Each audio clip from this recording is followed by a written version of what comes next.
20절 함께 읽겠습니다. 삼손의 아내는 삼손의 친구였던 그의 친구에게 준 바 되었더라. 아멘. 할렐루야. 수요 주일 예배 나오신 여러분들에게 하나님의 은혜와 복이 넘쳐나게 되기를 간절히 축원합니다. 옆에 있는 분들, 주위에 계신 분들과 함께 사랑의 인사 나누겠습니다. 사랑합니다. 축복합니다. 함께 인사하시겠습니다. 날씨가 정말 많이 추워졌습니다. 이 추운 날씨 속에서도 주임전에 나온 여러분들의 모습을 보니까 마음이 참 따뜻해지는 것 같습니다. 말씀이 없어서 잠시 수수께끼 문제를 좀 내려고 합니다. 이 수수께끼는 굉장히 유명해서 아마 여러분들도 잘 아시는 문제라고 생각하는데, 그리스 신화에서 스핑크스가 이 수수께끼를 내고 수수께끼의 정답을 맞히지 못하면 잡아먹었다라고 합니다. 이 수수께끼의 문제는 아침에는 발이 4개이고 점심에는 2개이고 저녁에는 3개인 것, 이것은 무엇일까요? 아시는 분? 네, 자신 있게 얘기해 주세요.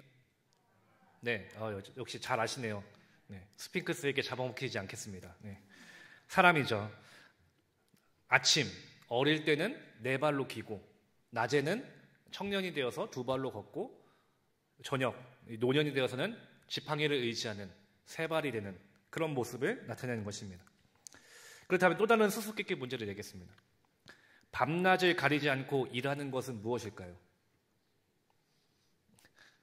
이건 좀 어렵죠? 밤낮을 가리지 않고 일하는 것이 무엇이 있을까요? 크게 얘기해 보세요. 쉽게 얘기하시네요. 잘하시네요. 정답은 시계입니다. 밤낮을 가리지 않고 계속해서 움직이는 게 시간이기 때문이죠. 자, 그렇다면은 동물원에서 가장 비싼 동물은 무엇일까요? 이건 좀 어려울 수도 있겠습니다. 가장 동물원에서 비싼 동물이 어떤 동물일까요?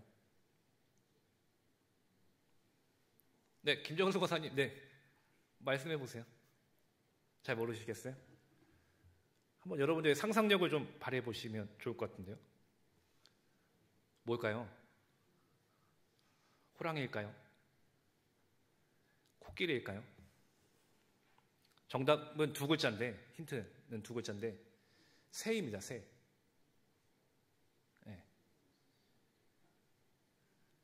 잘 모르시겠죠? 정답은 백조입니다. 동물원에서 가장 비싼 동물 백조, 백조나 되는, 이해가 되시나요? 백조가 가장 비싸다고 합니다. 마지막 문제, 먹는 자에게서 먹는 것이 나오고 강한 자에게서 단 것이 나왔다. 이것들이 무엇일까요? 바로 이 마지막 수수께끼는 오늘 본문에서 삼손이 낸 수수께끼이죠.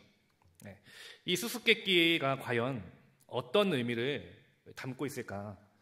삼손이 이 수수께끼를 통해서 하나님께서 우리에게 주시고자 하는, 가르쳐 주시고자 하는 그 말씀이 무엇일까? 함께 은혜를 나누고자 합니다. 먼저 오늘 본문인 이 수수께끼 사건이 일어나는 배경이 이렇습니다. 10절 말씀에 보면은 삼손의 아버지가 여자에게로 내려가매 삼손이 거기서 잔치를 베풀었으니 청년들은 이렇게 행하는 풍속이 있었음이더라 라고 말씀이 시작됩니다. 우리가 지난 시간에 말씀을 기억해 본다면은 삼손이 자신의 눈에 정말 예뻐 보이고 아름다워 보이는 블레셋 여인과 내가 결혼하겠다라고 해서 그렇게 블레셋 여인과 결혼하게 됩니다. 부모님의 반대가 있었고 또 이방 여인과 결혼하지 말아야 하는 하나님의 말씀이 있음에도 불구하고 이 삼손의 눈에는 너무나도 예뻐 보이는 그 블레셋 여인과 결혼하겠다라고 해서 이제 결혼을 하게 된 것이죠. 그래서 삼손은 이제 신부 측의 풍습에 따라서 딥나에서 7일 동안 잔치를 베풉니다. 그 잔치에서 30명의 사람들에게 이 수수께끼를 내서 수수께끼를 마치면 배옷 30벌과 겉옷 30벌을 내가 상품으로 주겠다라고 공약합니다. 반대로 너희들이 맞추지 못하면 나에게 그렇게 줘라라고 말합니다. 이 배옷은 평상시에 입는 옷들이고 겉옷은 예복을 의미합니다. 좋은 정장을 의미하는 것이죠. 그렇게 30벌씩 좋은 옷들을 달라, 아니면 내가 맞추면 내가 주겠다라는 이 내기를 통해서 이 수수께끼가 사건들이 이루어지게 됩니다. 이 14절 말씀에 그 수수께끼 내용이 나와 있죠. 우리 다시 한번 14절 말씀을 함께 읽겠습니다. 삼손이 그들에게 이르되 먹는 자에게서 먹는 것이 나오고 강한 자에게서 단 것이 나왔느니라 하니라. 그들이 사흘이 되도록 수수께끼를 풀지 못하였더라. 앞서 언급했듯이 삼손이 냈던 이 수수께끼 문제, 먹는 자에게서 먹는 것이 나오고 강한 자에게서 단 것이 나왔다. 여러분들은 이 답이 뭐라고 생각하십니까? 성경 말씀을 잘 읽으시면은 이 답이 뭔지 아시겠지만은 그냥 아무런 이해 없이 이 문제를 듣게 되면은 이 답을 절대로 맞출 수 없습니다. 아무리 생각하고 아무리 생각해도 이 답이 맞출 수가 없는 거죠. 근데 이 수수께끼의 해답이 지난 시간에 나눴던 말씀 14장 8절 말씀에 나와 있습니다. 우리 14장 8절 말씀을 함께 읽겠습니다. 얼마 후에 삼손이 그 여자를 맞이하려고 다시 가다가 돌이켜 그 사자의 죽음을 본즉 사자의 몸에 벌떼와 꿀이 있는지라. 아멘. 지난 시간에 나눴던 말씀을 보면은 삼손은 포도원에서 젊은 사자를 만납니다. 여러분, 사자가 어떤 동물입니까? 동물의 왕이죠. 많은 동물들을 잡아먹는 육식동물, 가장 강한 동물, 최상위 포식자. 그래서 사자는 강한 동물의 상징입니다. 근데 그 강한 사자에게서 삼손은 무엇을 얻었습니까? 바로 단 꿀을 얻습니다. 즉 먹는 자에게서, 먹는 사자에게서 먹는 꿀이 나왔다. 동물을 잡아먹는 사자에게서 먹을 수 있는 꿀이 나왔다는 것. 강한 동물 사자에게서 단 꿀이 나왔다라는 지난 삼손의 경험을 토대로 자신의 개인적인 경험을 가지고 얘기하는 수수께끼 문제인 것이죠. 이 수수께끼의 문제를 누구만이 알겠습니까? 당연히 삼손밖에 모릅니다. 왜냐? 이런 일들은 그 누구도 경험할 수 없고 그 어느 곳에서도 일어나지 않는 일이기 때문일 것이죠. 자신의 눈앞에서 있었던 일이고 자신이 직접 경험했던 일이기 때문에 자신밖에 모르는 일인 것이죠. 그렇기 때문에 그 누구도 사흘 동안 이 답을 풀지 못했다라고 말합니다. 계속해서 이 문제의 답을 수수께끼를 풀려고 블레셋 청년들이 생각하고 또 생각했지만 결코 풀지 못하니까 이들은 정말 이제 답답해지기 시작하고 화가 나기 시작한 겁니다. 문제를 맞춰야 되는데 문제를 맞추지 못해서 내기에서 지게 생긴 것이죠. 그래서 이 답을 알지 못하니까 이들은 삼손의 아내를 협박하기 시작합니다. 답을 알아내지 못하면 너와 내 아버지의 집을 불사르겠다라는 협박입니다. 블레셋이라는 동네, 딥나라는 동네는 정말 무서운 동네입니다. 그냥 수수께끼이고 그냥 옷을 내기로 하는 그런 내기인데 옷을 주지 않겠다고 네 아버지와 내 집을 불살라버리겠다라는 무서운 협박을 하고 있는 이 블레셋의 모습을 볼 수 있는 것입니다. 이렇게 협박을 받게 되다 보니까 그 삼손의 아내는 어떤 마음이 들겠습니까? 불안한 마음이 들겠죠. 그래서 삼손에게 울면서 간구합니다. 지금 나와 내 아버지 집이 불타게 생겼습니다. 이제 우리가 죽게 생겼습니다. 제발 답을 알려주세요. 제발 좀 답을 알려주세요. 당신 나를 미워하고 사랑하지 않는 것이냐? 라면서 울면서 삼손에게 부르짖습니다. 근데 처음에는 삼손이 그 아내의 요구를 거절하지만 결국에는 이 아내의 눈물에 마음이 약해져서인지 자신이 알고 있었던 그 답을 알려줍니다. 우리 18절 말씀도 함께 읽겠습니다. 일곱째 날 해지기 전에 성읍 사람들이 삼손에게 이르되 무엇이 꿀보다 달겠으며 무엇이 사자보다 강하겠느냐 한지라. 삼손이 그들에게 이르되 너희가 내 암송아지로 밭갈지 아니하였더라면 내 수수께끼를 능히 풀지 못하였으리라 하니라. 결국 삼손만이 알고 있었던 이 답을 블레셋 사람들은 그의 아내를 협박해서 그 답을 알아냈고 결국 그 답을 맞추게 됩니다. 이제 내기에서 삼손이 지게 됐고 결국 약속한 대로 블레셋 청년들에게 60벌의 옷을 줘야 하는 상황이 됐습니다. 그래서 19절 말씀해 보니까 여호와의 영이 삼손에게 갑자기 임하심에 삼손이 아스글론에 내려가서 그곳 사람 30명을 쳐 죽이고 노력하여 수수께끼 푼 자들에게 옷을 주고 심히 노하여 그의 아버지의 집으로 올라갔고 라고 말씀합니다. 내기에서 졌기 때문에 약속한 대로 옷을 준비해야 했습니다. 근데 그렇게 옷을 준비하려는 차에 여호와의 영이 삼손에게 갑자기 임합니다.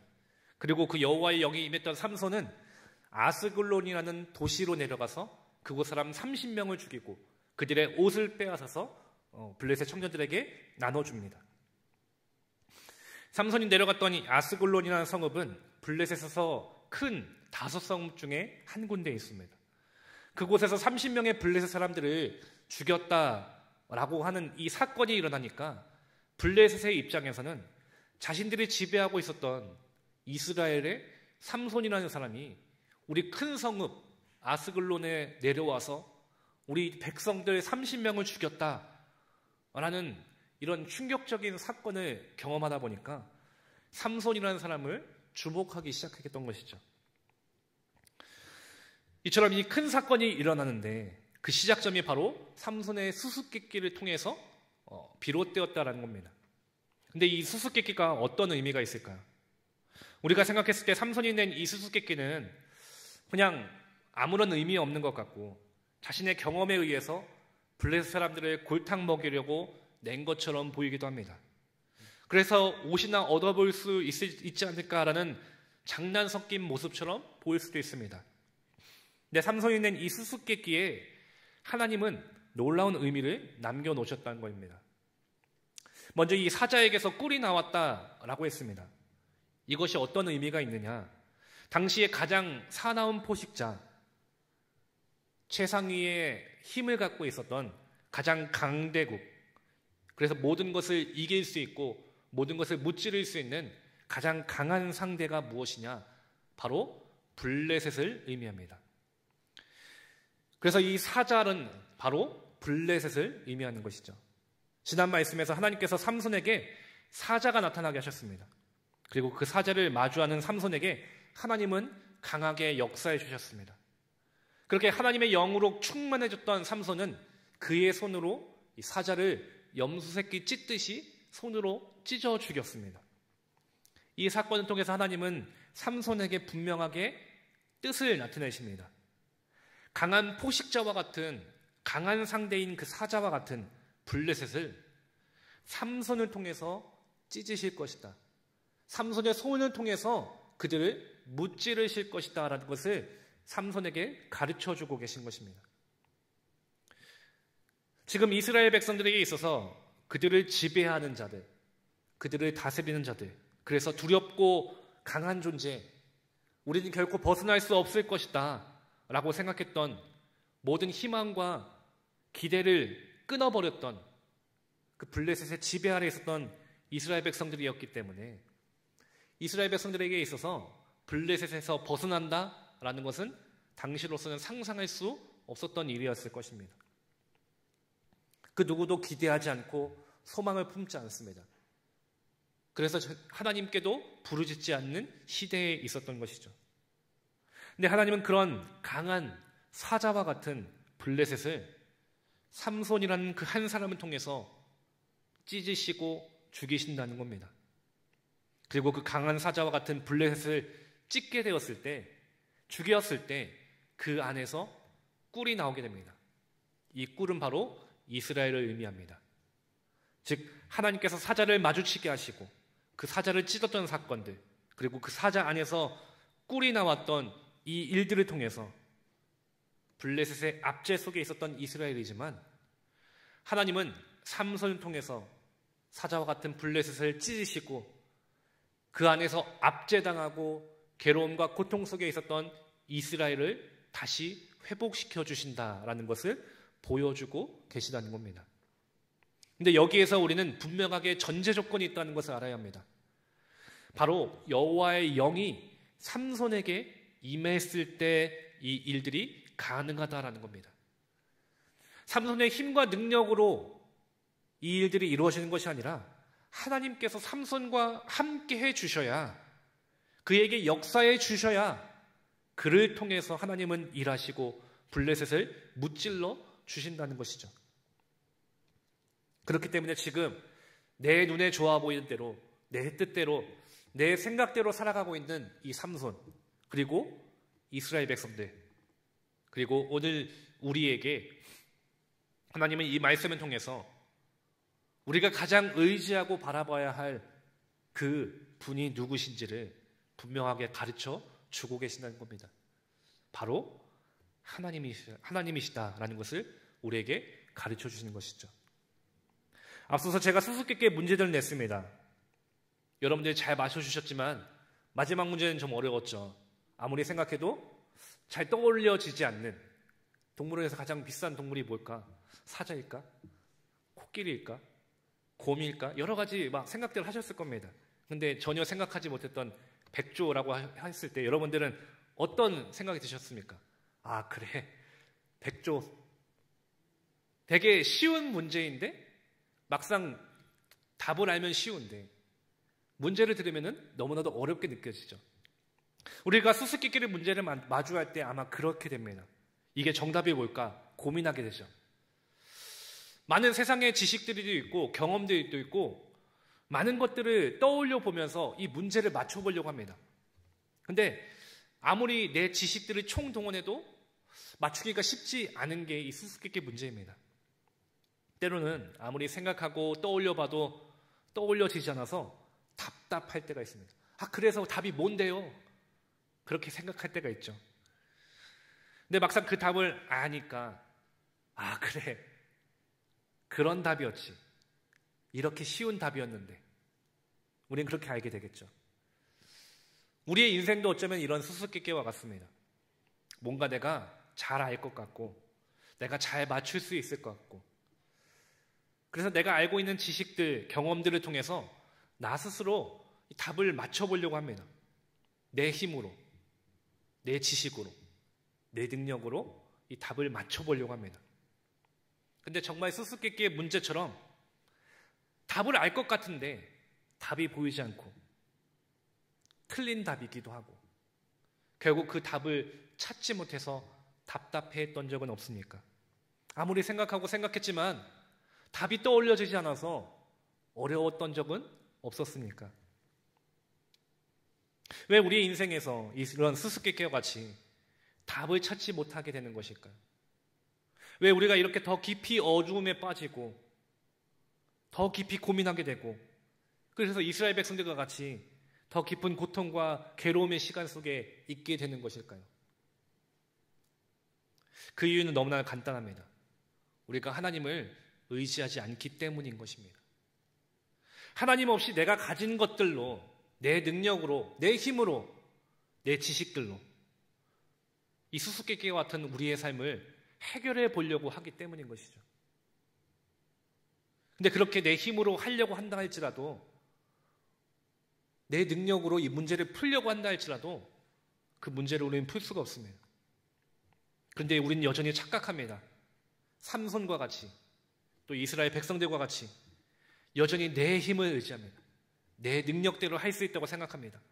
그래서 내 눈에 좋아 보이는 것들, 내 마음에 맞는 것들을 쫓아 살아갑니다. 하나님의 말씀과 명령이 있음에도 불구하고 나 스스로 내 눈에 좋아 보이는 것들, 내 마음에 맞고 내 생각에 맞다고 여겨지는 것들, 이게 맞는 길이라 여겨서 그게 정답이다 나 스스로 판단해서 우리는 자꾸만 하나님의 말씀이 아니라 내 생각들을 의지하며 살아간다는 겁니다. 근데 우리가 기억해야 할 것이 있습니다. 우리가 하나님처럼 정말 지혜와 지식이 있습니까?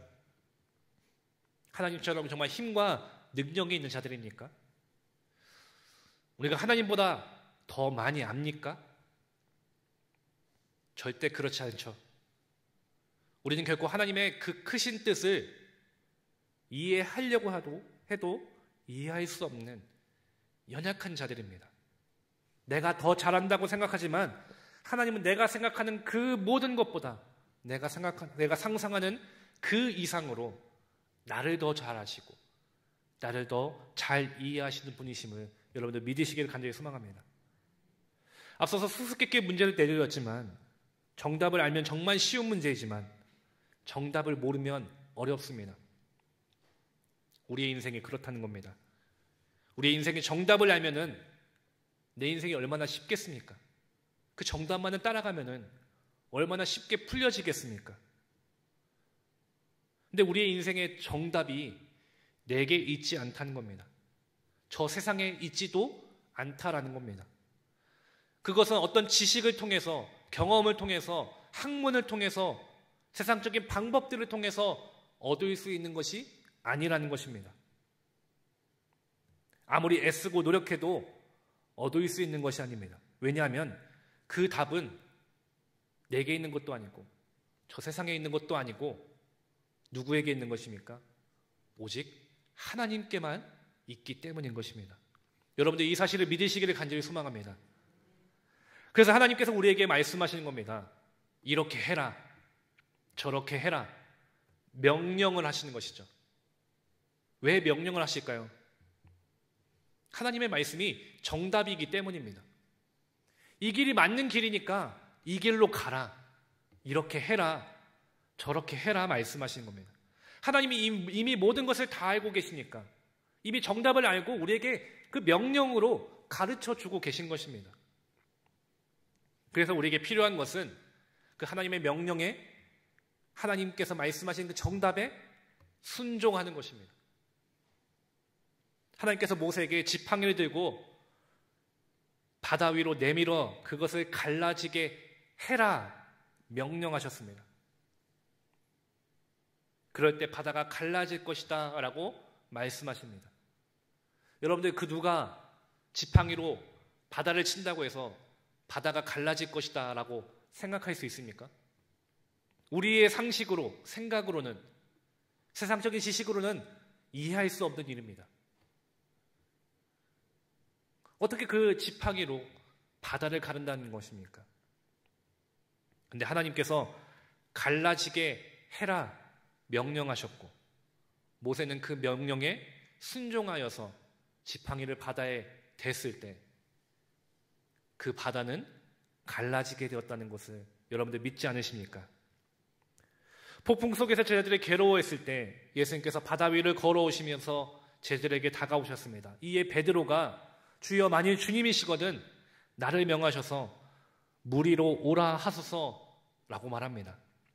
이 예수님께서 내게 오라라고 말씀하십니다. 그 명령에 베드로가 순종했을 때 그 베드로는 물 위를 걷게 되었습니다. 사람이 어떻게 물 위를 걸을 수 있겠습니까? 있을 수 없는 일입니다. 근데 예수님께서 명령하시니까, 그 명령에 베드로가 순종하니까 그가 물 위를 걷게 되었다는 겁니다. 이처럼 하나님께서 우리에게 명령하시는 겁니다. 하나님의 말씀이 정답이기 때문에 그 말씀에 따르라고 가르쳐 주시고 계신 겁니다. 근데 우리는 그 명령에 순종하지 못하고 있다는 겁니다. 삼손처럼, 이스라엘 백성들처럼 여전히 내가 정답을 알고 있듯이 행동하고 있습니다. 내가 아는 것이 정답이라고 말합니다. 하나님, 이게 아니에요.